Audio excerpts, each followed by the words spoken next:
boa noite a todos novamente. Sejam todos muito bem-vindos à nossa casa, a casa do Consolador Prometido, essa casa de oração, essa casa de Jesus. Sejam muito bem-vindos também os nossos irmãos que nos acompanham ao vivo pelo Facebook e os irmãos que vão nos acompanhar posteriormente no nosso canal do YouTube, a Casa do Consolador Prometido, porque o nosso querido irmão Ney, após o término das palestras, ele edita e coloca no nosso canal, para que todos possam ver quantas vezes desejarem, e aqueles que não puderam vir ou assistir ao vivo, possam procurar no nosso canal. Assim como tem todas as palestras desde o início do ano passado, estão todas lá, para quem desejar assistir. Então, para iniciarmos o trabalho dessa noite, eu gostaria de ler uma mensagem do livro Vinde a Mim, de Carlos Bacelli, pelo irmão José. Reencarnação e egoísmo. Muitos dentre os homens continuam querendo que a vida seja como querem que ela seja, e não como Deus a fez. Sob este ângulo de observação, muitos se recusam à crença da reencarnação, porque a sua existência seria um golpe de morte em seus propósitos personalistas. A ideia de que um espírito que não se deseja ver nem à distância possa vir habitar sobre o mesmo teto, partilhando inclusive da mesma genética do grupo consanguíneo, para muitos não deixa de ser absurda. Contudo, a reencarnação, que é a mais sábia de todas as leis, não consulta a quem seja a respeito de suas preferências existenciais e promove a revelia dos preconceituosos, a miscigenação espiritual, que no grande futuro há de tornar a todos verdadeiros irmãos. Com essa bela mensagem, eu convido a todos os irmãos que assim o desejarem para fecharem os olhos físicos, não como uma forma ritual, mas como uma maneira de nos concentrarmos e nos conectarmos com Deus, nosso Pai, aquele de infinito amor e bondade, de infinita sabedoria, o nosso querido Mestre amado Jesus, o nosso modelo, o nosso guia, o governador do nosso orbe, e o Espírito que preside o projeto Espiritismo na Terra. Aos nossos mentores espirituais, nossos anjos da guarda, e todos os irmãos que se encontram essa noite aqui, encarnados e desencarnados. Vamos agradecer a oportunidade que todos temos de estar aqui, reunidos, para escutarmos a palavra do Cristo, para nos evangelizarmos. E vamos pedir que as luzes que aqui estamos recebendo nesse momento se espalhem por todo o nosso planeta, para que atinja a todos os irmãos que necessitam, a todos os lugares que estão envolvidos pelas guerras humanas, a todos os lugares que sofrem com as intempéries do nosso planeta em transição, que todos eles sejam confortados e consolados. E assim, também pedimos o amparo necessário para o nosso querido irmão Jorge, o responsável pela palestra doutrinária dessa noite, que ele possa transmitir tudo aquilo que planejou e tudo aquilo que é necessário para o nosso momento evolutivo, aquilo que precisamos ouvir nessa noite. E assim, então, agradecidos que estamos, iniciamos o trabalho dessa noite. Que assim seja.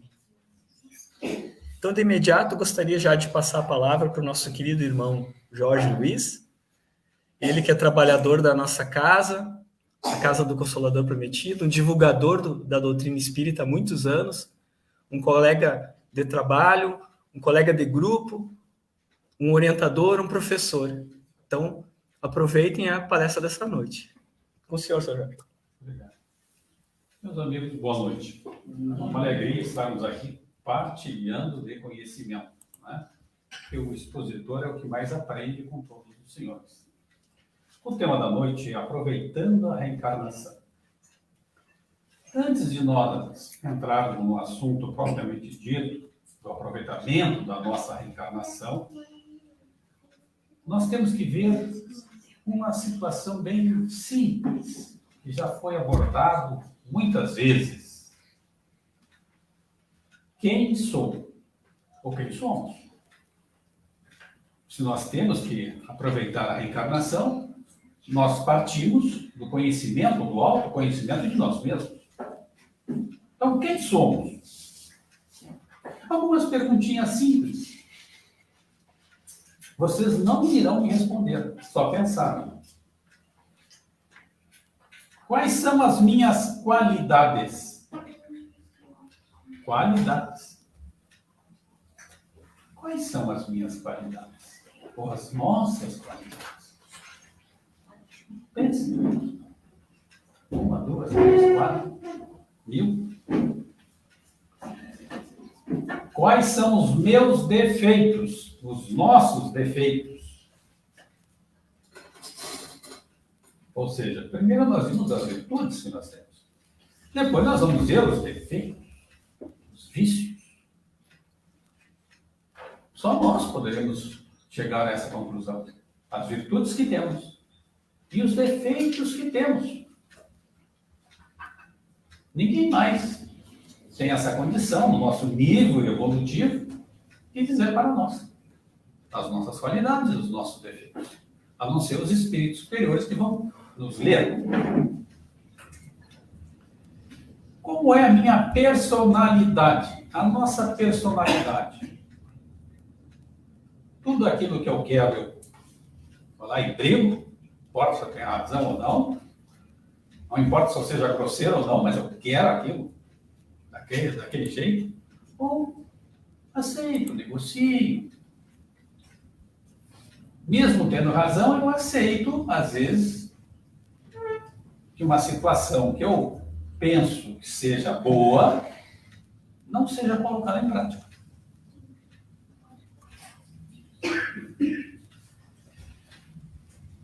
Quem tem influência sobre a minha vida? Aí nós vamos dizer, logicamente, que as pessoas que nos cercam têm influência, né?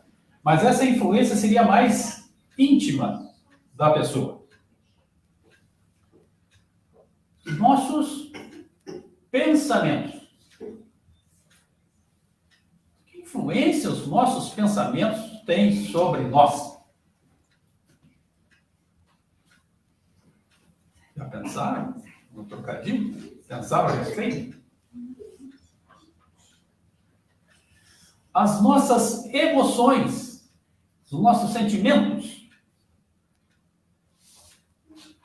quanto eles influenciam em nós.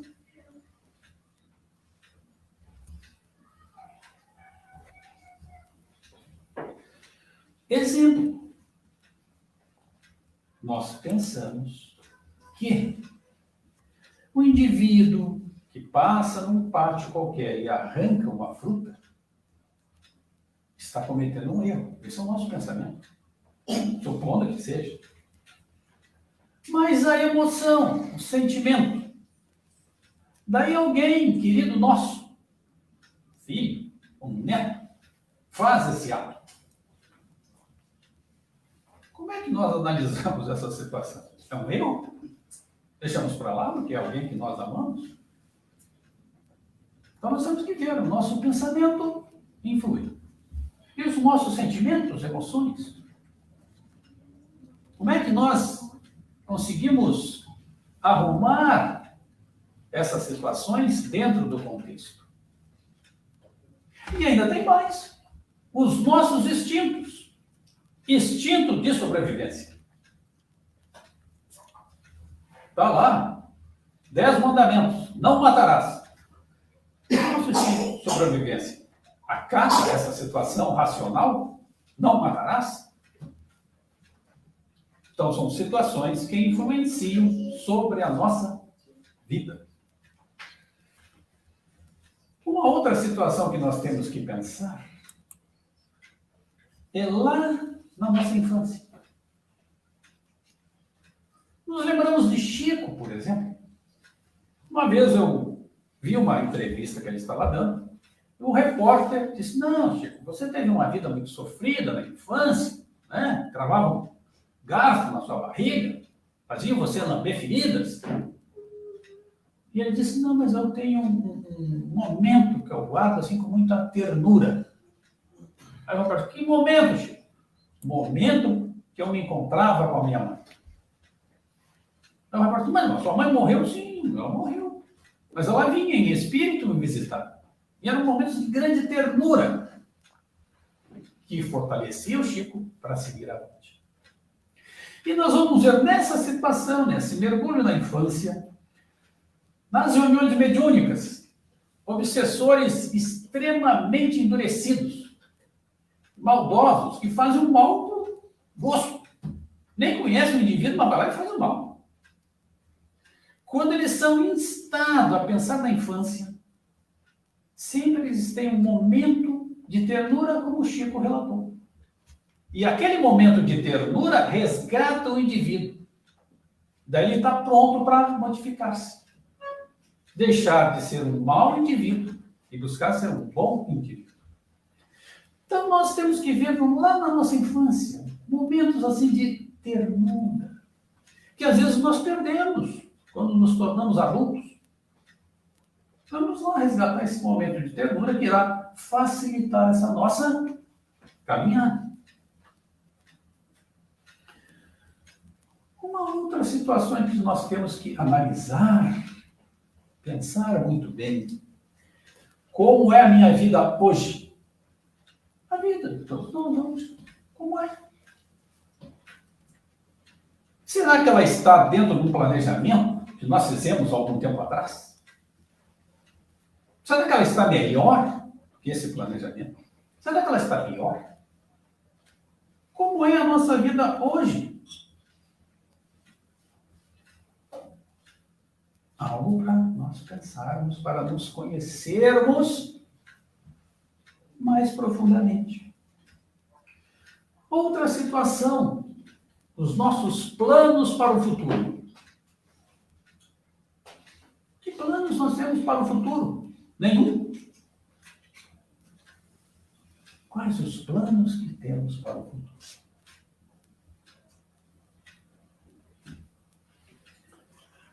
Outra perguntinha. Quais são as minhas realizações? Quais são? O que é que nós realizamos nesta encarnação? Será que realizamos coisas boas? Muito boas? Ou a maioria das nossas realizações nós queremos esquecer? Porque sentimos vergonha. Então, as nossas realizações, nós temos que parar e analisar. Quais são? Quais foram? Outra coisa, nessa planificação que nós temos para o futuro, nós temos que ver o que é possível realizar ainda. Planejamos algo para o futuro. Aí paramos. O que é possível realizar ainda? É algo importante que a gente verifique. Porque às vezes nós vamos fazer planos mirabolantes, impossíveis, e tornarem-se realidade. Tudo isso está em quem eu sou, quem somos, que facilita muito nós nos conhecermos para conseguir bem aproveitar a reencarnação. Uma situação que Kardec coloca, que nós deveremos pensar a respeito. Como está o nosso nível mental? Kardec nos diz que o indivíduo que não pensa o mal, não recebe o pensamento mal, é um indivíduo equilibrado, que já fez um progresso. O indivíduo que pensa o mal, mas rapidamente descarta esse pensamento mal, ele está em progresso. Porque o indivíduo ele recebe um pensamento mau, externo dele mesmo, e imediatamente descarta. Ou seja, o indivíduo brigou com o vizinho e recebe um pensamento mau, de fazer uma maldade com o vizinho, e ele descarta imediatamente. Mas ele diz, se nós recebermos esse pensamento mau e agasalharmos esse pensamento mau conosco, ficarmos pensando a respeito, como é que nós vamos realizar aquela maldade, nós temos que ter cuidado. Nós estamos lá no início da progressão. Todo o trabalho de progresso tem que ser feito ainda. Então temos que analisar. Como é que nós andamos com os nossos pensamentos maus? Gostamos muito? Refutamos? Nem temos.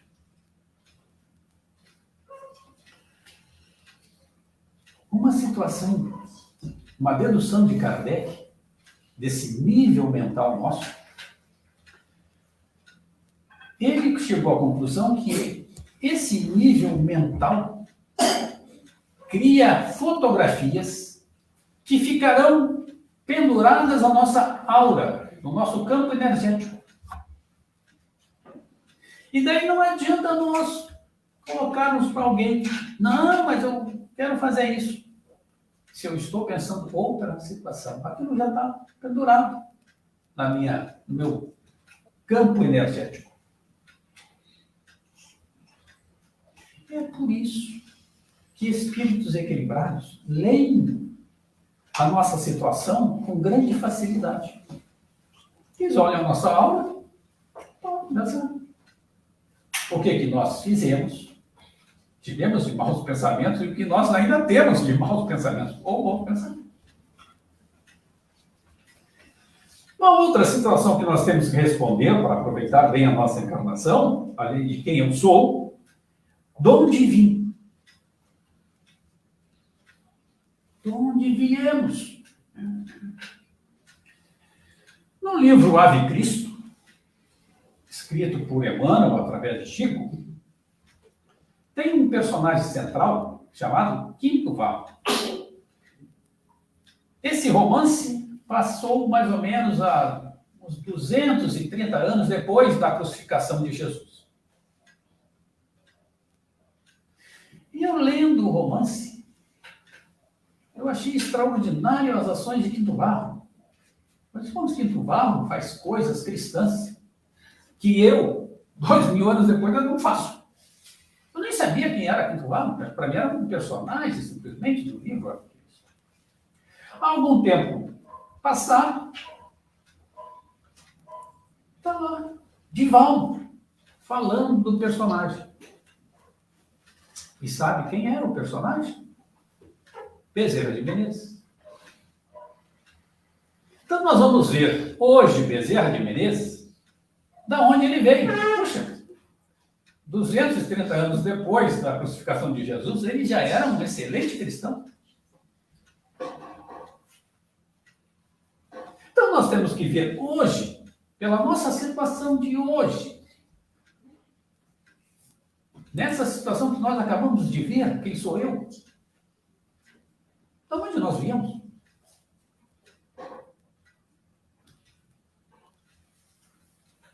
Inclusive, sugiro, se me permite, a leitura do livro Ave Cristo. Então, da onde nós viemos?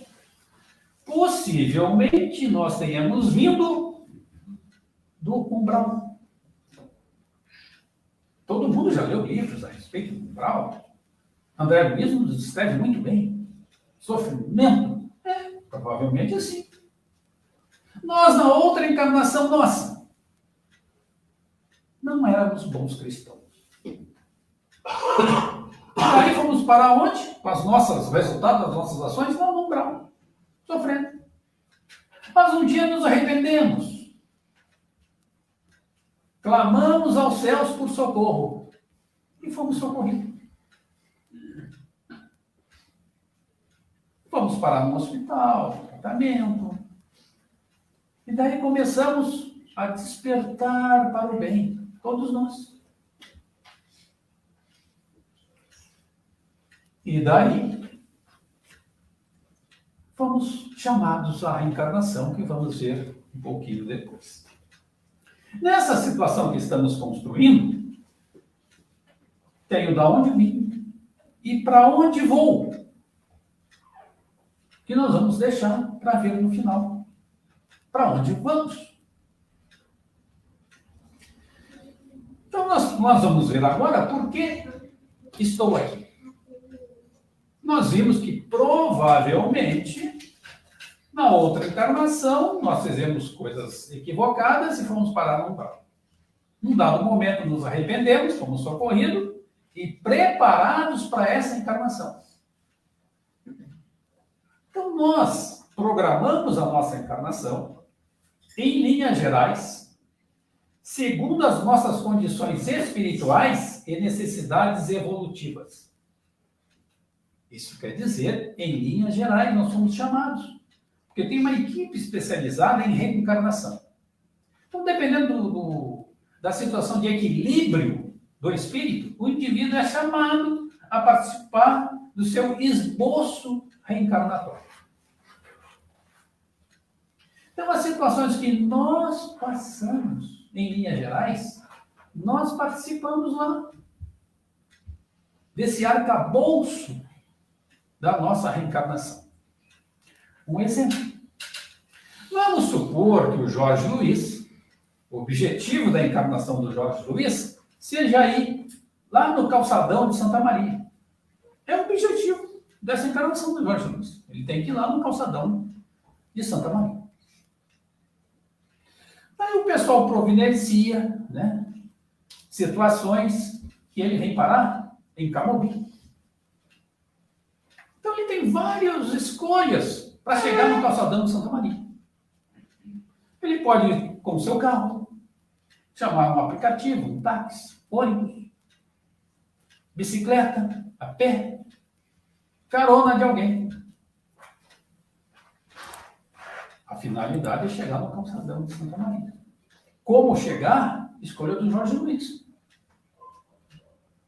Aí o Jorge Luiz resolve ir de bicicleta, de Camobi ao calçadão de Santa Maria. Aí a providência divina, através das pessoas que estão em torno do Jorge Luiz, começam a dar instruções. Então alguém próximo ao Jorge Luiz diz, olha, não vai de bicicleta, que é muito perigoso. Não tem ciclovia, você pode sofrer um acidente. Vai de carro, vai de ônibus, enfim, tantos meios. Mas o Jorge Luiz, calçado no seu orgulho, na sua vaidade e arrogância, diz, negativo, eu vou de bicicleta. E vai de bicicleta. No meio do caminho sofre um acidente. 1 mês em coma, 6 meses de fisioterapia, fica com várias sequelas e praticamente ele não consegue chegar no centro, lá no calçadão de Santa Maria. Daí, algum tempo depois, ele desencarna. Ele não cumpriu o objetivo da sua encarnação, que era ir lá no calçadão de Santa Maria. Ele pode dizer, mas Deus me deu um objetivo muito alto. Sair de Camobi para calçadão de Santa Maria, que coisa. Eu peguei a minha bicicleta e me acidentei. Pegou a bicicleta porque quis. Vários indivíduos disseram, vai de carro, vai de ônibus, ou vai a pé, se quiser. A bicicleta era o meio mais perigoso e ele escolheu o meio mais perigoso. Bom, daí ele desencarna, vai para a erraticidade. O pessoal que planeja a reencarnação, o Jorge Luiz, a próxima encarnação vai ser na Austrália. Tem várias situações lá que você vai resolver. Sei lá. Evitar que os cangurus X entrem em extinção. Então vai lá para a Austrália. Mas você está devendo a ida aqui no calçadão de Santa Maria. Aí. Então o Jorge Luiz vai lá, reencarna na Austrália, cuida para não extinção lá do tipo de canguru, mas ele deve ainda a visita aqui ao calçadão de Santa Maria. Bom, de Camobi ao calçadão são 10 quilômetros. Da Austrália ao calçadão de Santa Maria são bem mais que 10 quilômetros. Ficou mais difícil, mas não impossível. Ele pode pegar um avião, vai para o Brasil, sei lá, Porto Alegre, pega um outro avião, vem para Santa Maria, para o aeroporto de Santa Maria, vai lá para o calçadão. Resolveu o problema. Muito mais difícil? Sim. Então, nós falamos essa situação porque tem, entre os processos possíveis dentro da nossa encarnação, está reparar equívocos do passado. Expiação. Ou seja, infringimos a lei de Deus em alguma encarnação passada. Nesta, nós temos que quitar isso.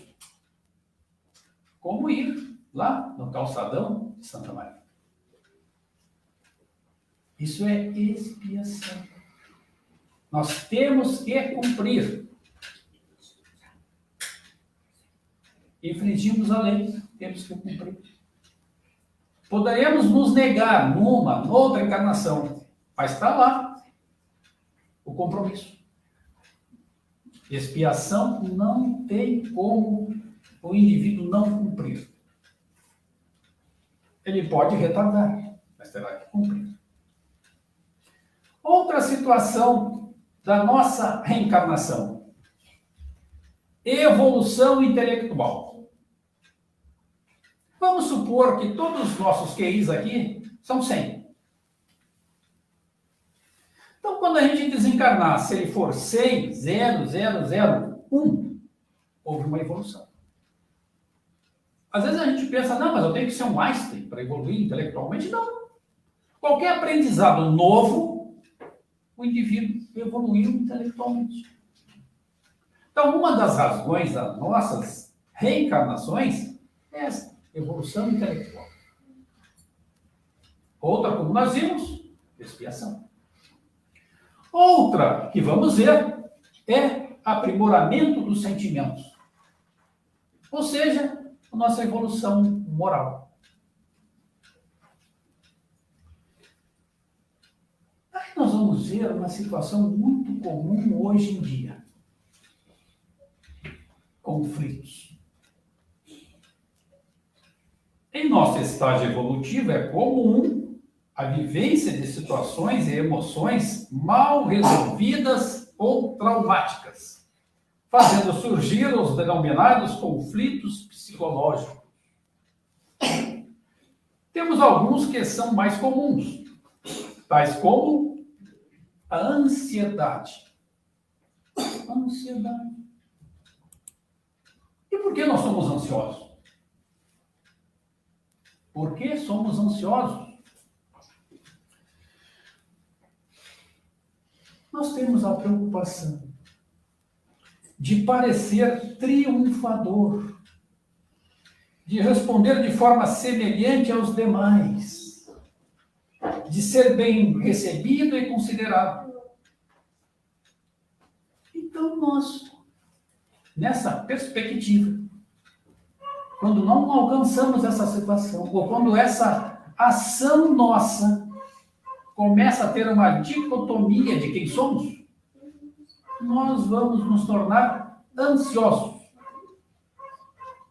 Ansiosos.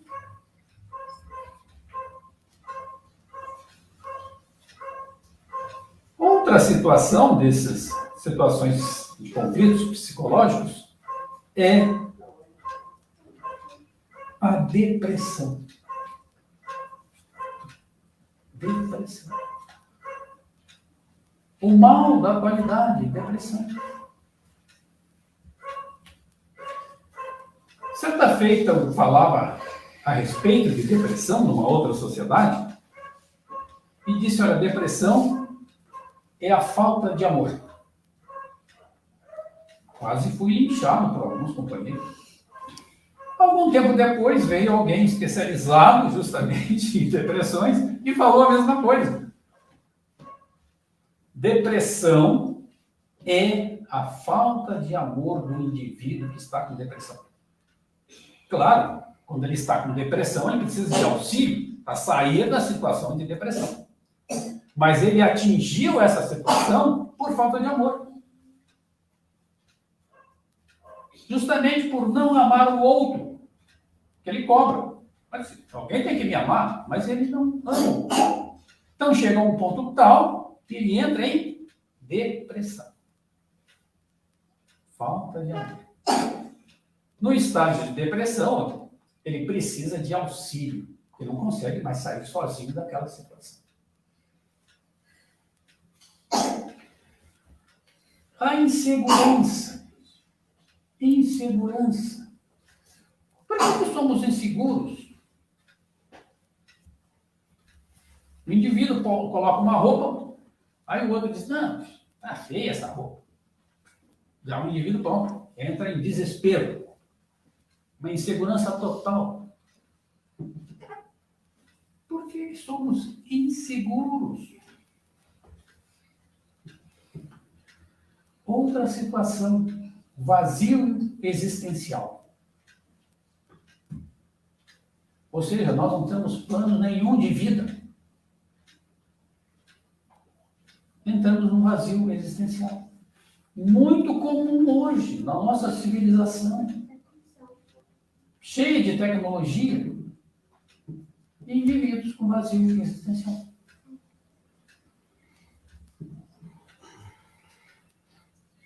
Síndrome do pânico. Eu conheço pessoas que depois de uma boa idade, passados dos 50 anos, começaram a ter síndrome do pânico. Por quê?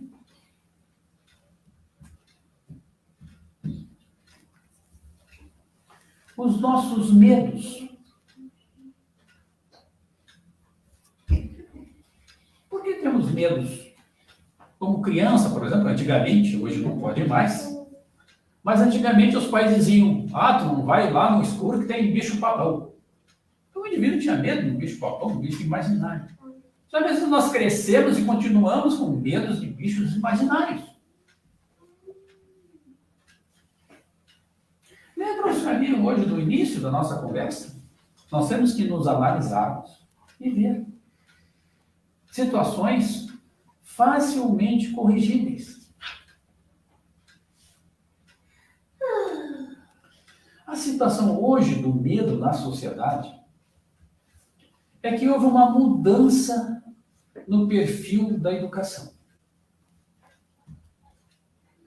Os que têm os cabelinhos mais branquinhos, ou já perderam alguns também, sabem que antigamente a educação era repressora. Não se explicavam não, os pais jamais iriam explicar não. Não, e pronto. Mudou o perfil da educação. Só que nessa mudança, muita gente se perdeu. Porque em vez de educação libertadora, passou a educação da libertinagem. Tudo pode. E daí aqueles parâmetros que o indivíduo tinha, não tem mais. Vai para a igreja. Confessa para o padre. Nem acredito mais no padre. Não, vamos confessar. Perdeu o parâmetro.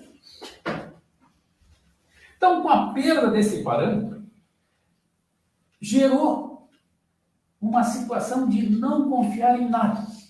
Eu não confio em nada. Eu não confio nas afirmações do passado. Mas também eu não tenho algo novo para crer. Não tem porque eu não quero. Está aí a doutrina espírita. Mas o indivíduo não quer crer em uma coisa. Ele não crê na situação do passado. Está perdido. E daí o indivíduo fica com medo. E com medo, o que é que ele faz? Vive experiências alucinadas. Daí nós vamos ver Cracolândia, em São Paulo, que está todos os dias quase na televisão. Mas aquilo é um exemplo só. Quantos indivíduos recorrem à droga? Porque justamente a sua existência é vazia, ele tem medo. Então, a droga lhe dá um momento de prazer. É isso que o indivíduo busca. É esse prazer, mesmo que o custo seja muito alto depois.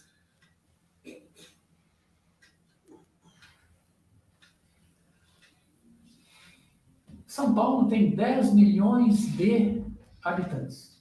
Santa Maria, eu acho que tem um pouquinho mais de 300 mil. Mas a solidão é graça em São Paulo como aqui. Por que nós somos solitários com tanta gente? Porque nós temos medo de compartilhar com o outro os nossos sentimentos, a nossa verdade. Daí nos fechamos como um caramujo e vamos sofrer de solidão numa cidade de 10 milhões de habitantes ou numa cidade pouco mais de 300 mil pessoas. Ou seja, é uma coisa nossa.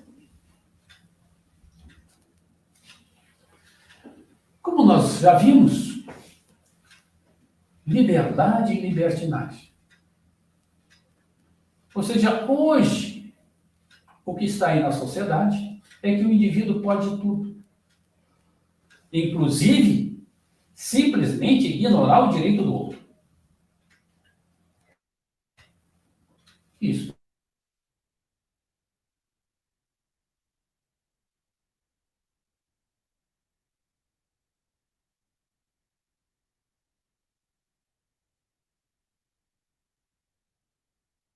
Pensamento de Aristóteles.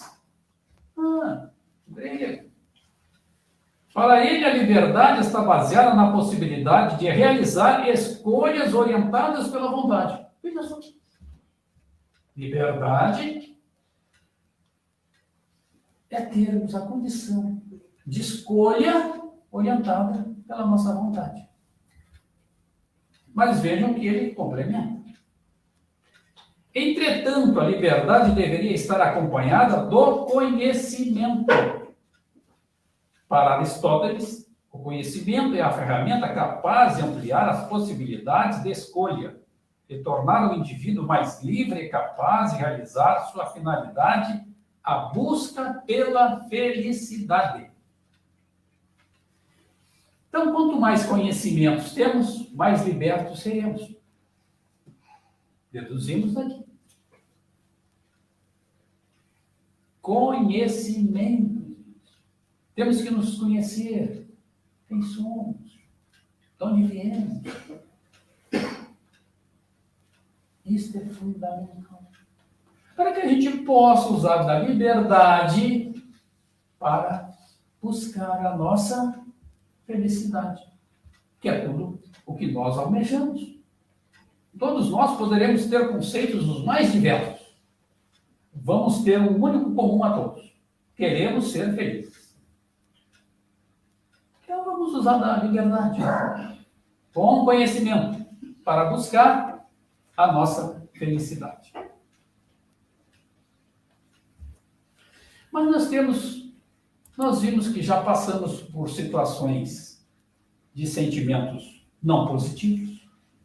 Nós temos que ver essa situação da aquisição de sentimentos positivos. Como nós vamos fazer isso? Por exemplo, como é que nós vamos desenvolver a paciência? Já pensaram? Desenvolver a paciência em nós. Como será? Bom, eu conheço algumas jovens que quando não eram mães, não tinham nenhuma paciência quando uma criança chorava. Queriam bater na criança, saíam do ambiente, fazendo escândalo. Bom, essas jovens passou o tempo, tornaram-se mães. Aquele rebento, ela tolera. Que chore, que grite, que esperneie. Por quê? Ela tem sentimento, tem afeto com aquele serzinho pequeno. Os outros ela não tinha nenhum. Então ela não tinha nenhuma paciência para com aquela situação. Então, nós estamos vendo paciência, tolerância. Uma outra situação que temos que desenvolver. Uma virtude, que é a base, basicamente, de todas as outras. A humildade. Muita gente confunde humildade, a verdadeira humildade, com uma situação precária, economicamente falando. Não. Humildade está lá, quando Jesus fala que o maior deve ser o menor. Que absurdo, o maior ser o menor, o maior ser o menor? Sim. Aquele indivíduo que mais conhece da lei de Deus e vivencia a lei de Deus, ele se torna menor em relação ao outro que não conhece nem vivencia a lei de Deus. Ou seja, ele não vai brigar com o outro. Ele vai receber um insulto do outro e vai calar. Humildade. Caminhando nessa rota, tem algo que nós só poderemos ter ou praticar depois de exercitar a nossa paciência e tolerância, que é o perdão. Como é que nós vamos perdoar alguém se nós não temos paciência nem tolerância para ninguém? O perdão é um passo a mais. Então, para perdoar alguém, é um exercício. E quando nós perdoamos alguém, quem ganha somos nós. Quem ganha somos nós. Há espíritos que buscam vingança. Ou seja, alguém fez algo para eles e eles agora querem dar o troco. Por mais de 500 anos, se perdem da família, se perdem de todos os amigos. Ficam ali com aquela ideia fixa de vingança. Portanto, o perdão liberta a nós da situação de escravos daquele erro. Porque o perdão não vai isentar quem nos ofendeu. Não. Mas vai nos libertar daquela situação. Porque dentro da lei de justiça de Deus, quem nos ofendeu vai ter que responder por isso. Assim, quando nós ofendemos alguém, mesmo que alguém nos perdoe, nós temos que responder por isso. Lei de justiça de Deus. Mas quando nós perdoamos alguém, nós nos desvinculamos desse alguém, dessa situação emocional. E daí caminhamos tranquilamente em busca da nossa felicidade.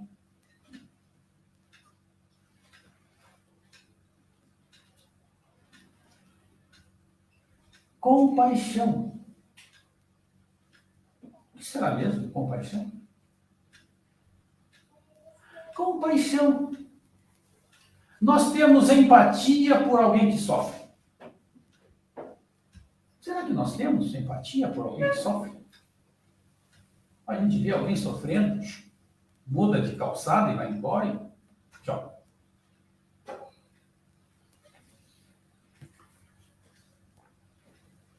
Otimismo. Nós temos que ser otimistas e não pessimista. O otimismo faz parte dessa nossa caminhada. Ou seja, nós vamos conseguir atingir o objetivo. Alegria de viver. Alguns companheiros acham que para ser cristão, o indivíduo deve sofrer. Levanta sofrendo e vai deitar sofrendo. Não. Como é que nós vamos desempenhar alguma coisa bem feita se nós não temos alegria em fazer aquilo? Já pensaram? Nós temos que ser bons cristãos com alegria. Porque se nós não tivermos alegria, não seremos bons cristãos.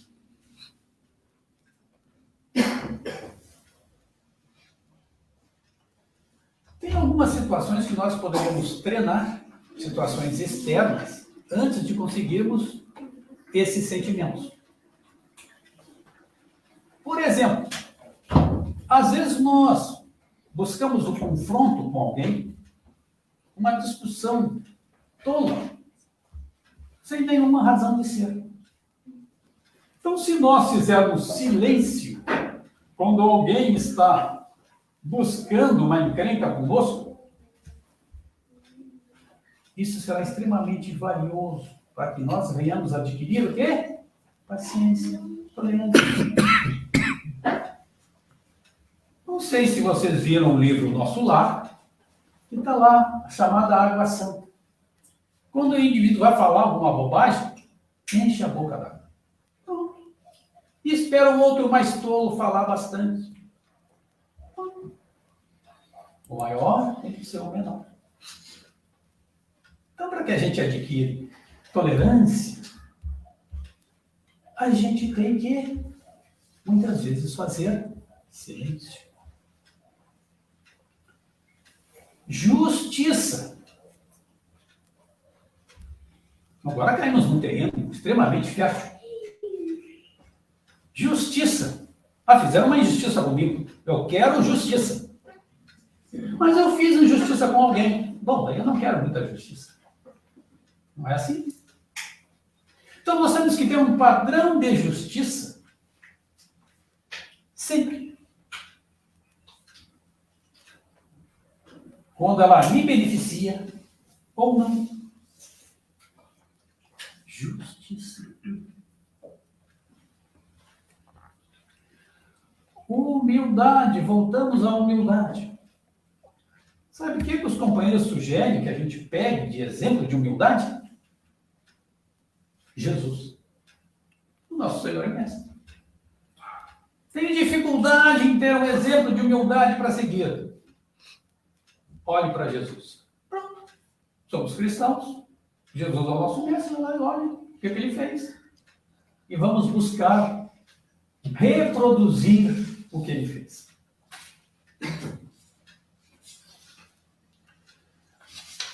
Há uma situação bastante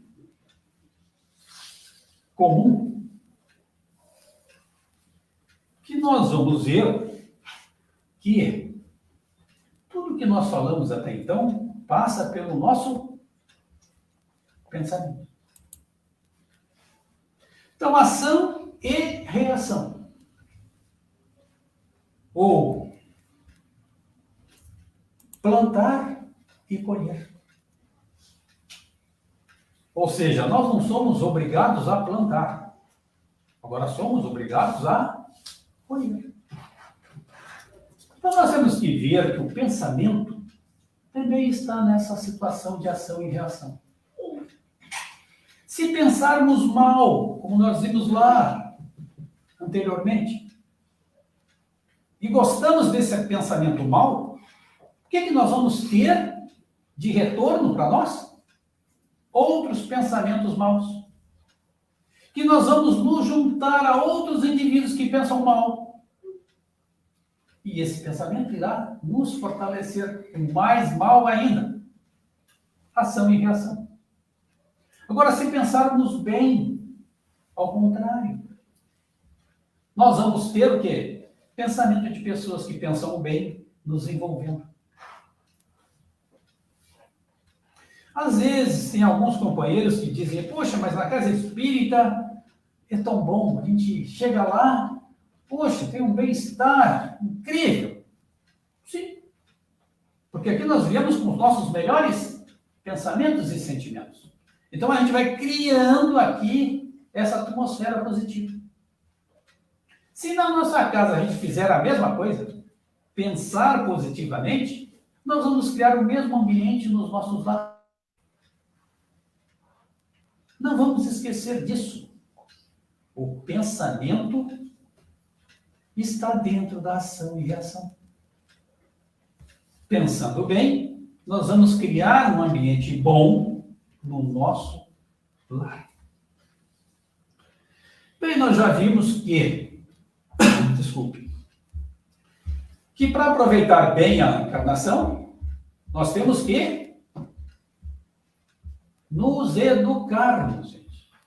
Educação. Como instrução lá na escola. A criança entra lá no prezinho e vai subindo de série. À medida que aprende conceitos novos, assimila conceitos novos. A nossa educação cristã também é assim. À medida que nós assimilamos a educação cristã, conceitos novos, nós vamos crescendo em equilíbrio, à medida que nós colocarmos no nosso dia a dia aquilo que conhecemos. Está lá Jesus. Conhecereis a verdade e ela vos libertará. Não é a verdade de Jesus, mas a nossa verdade. Então, se nós colocarmos em prática as ações do dia a dia, os nossos pensamentos, aquilo que já conhecemos da verdade do cristianismo, resolvido as nossas situações.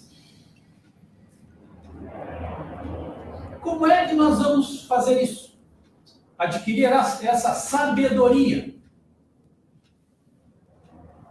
Bem, nós buscamos as informações disponíveis. As obras espíritas, enfim, na internet. E depois, caso queiramos, poderíamos entrar num grupo de estudo, que aqui na casa tem vários. Tem hoje um grupo de estudo, começa às 19 horas, lá, com o jovem Renato. Tem o grupo segunda-feira, na internet, começando às 20 horas, lá, com o jovem Ney. O grupo de sexta-feira, também às 20 horas, com o jovem Ney. Então, se nós quisermos estudar, olha, só aqui na casa tem vários grupos para entrarmos. Então, de posse desse conhecimento, estudamos, assimilamos. O que a gente vai fazer para ser sábio? Colocar esse conhecimento nas nossas ações. Porque quando nós conhecemos e não colocamos nas nossas ações esse conhecimento, nós somos semelhantes a alguém alfabetizado que olha aí o ônibus vai para Camoville, ele está no centro. Mas ele pega um ônibus que vai para outro canto. Mas ele sabe ler, alfabetizado. Por que ele fez isso? Ele não usou a sua condição de alfabetizado. Não, pegou o ônibus errado. Nós somos assim. Quando nós temos conhecimento da verdade e não colocamos esse conhecimento da verdade nos nossos pensamentos e ações do dia a dia. Estamos pegando o ônibus errado. Ou seja, nós estamos errando sem necessidade, porque temos o conhecimento.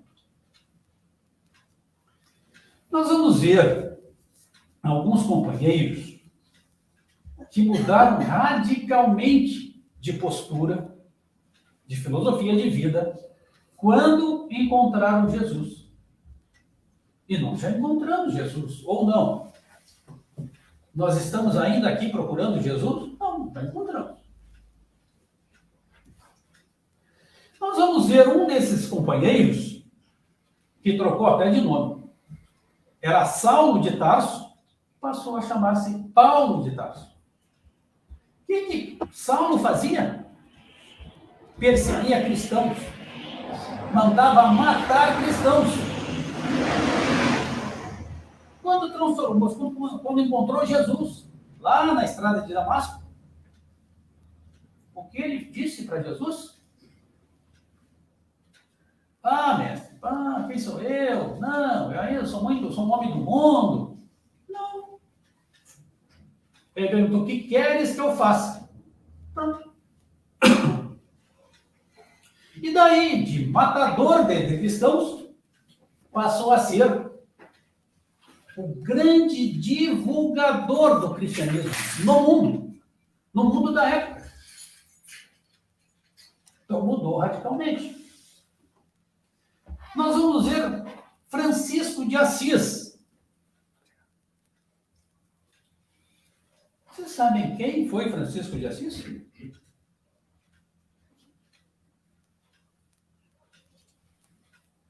Quem foi Francisco de Assis?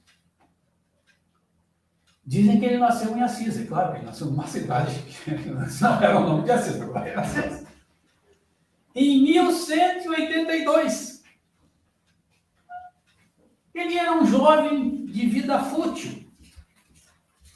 30 anos, 30 e poucos anos. Só queria saber dos prazeres do mundo. Mas, num dado momento, encontrou Jesus.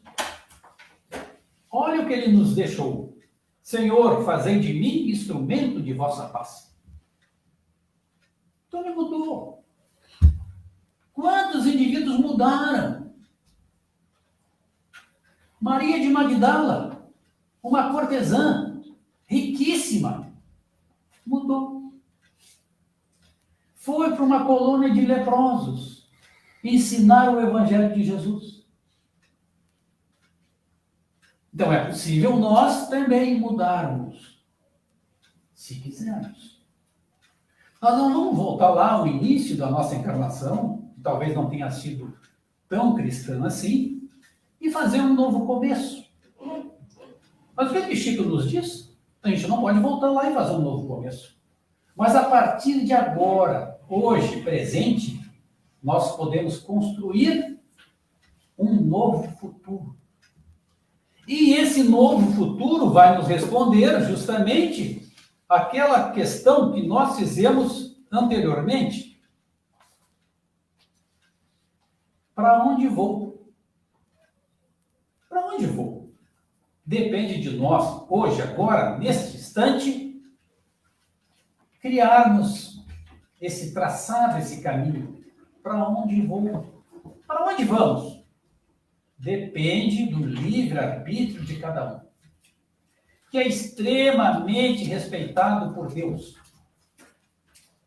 Então vamos usar o nosso livre-arbítrio e construir esta possibilidade de um futuro melhor. Não vamos esquecer que Jesus, o nosso Senhor e Mestre, ele não pede atestado de bons antecedentes para nós. Ah, não, Jorge Luiz, você foi um pecador. Não. Ele quer saber a nossa intenção, agora, de fazermos o bem. É isso. Não importa quem tenhamos sido no passado.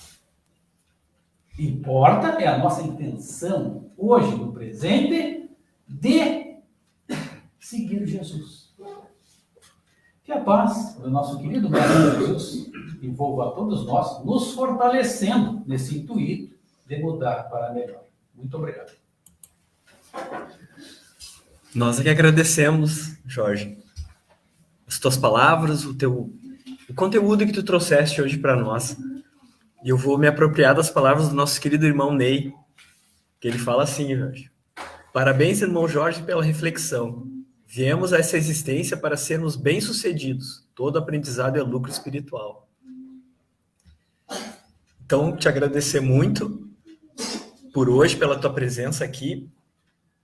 Agradecer aos nossos irmãos que estão aqui conosco, aos nossos irmãos que estão nos acompanhando ao vivo no Facebook.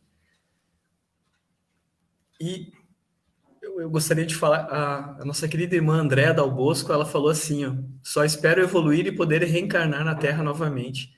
Também é o meu desejo, e espero que seja o desejo de todos, que possamos trabalhar o nosso interior, possamos trabalhar os nossos pensamentos, possamos evoluir, como nosso querido irmão Jorge falou, que tenhamos serenidade, para ter essa serenidade, que possamos nos amparar na oração, na meditação, nos transportarmos para nosso eu interior e tentarmos melhorar através da paciência, da boa vontade e sempre nos ampararmos em Cristo. Aí acredito que todos nós vamos aproveitar a nossa encarnação e que, então, agradecer a todos, agradecer ao nosso querido irmão Jorge. E para terminarmos, então, o estudo de hoje, pedir para o nosso querido irmão fazer a oração final. Vamos respirar profundamente.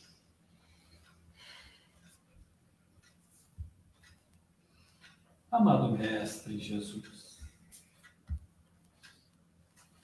agradecidos pelas inúmeras oportunidades que já tivemos,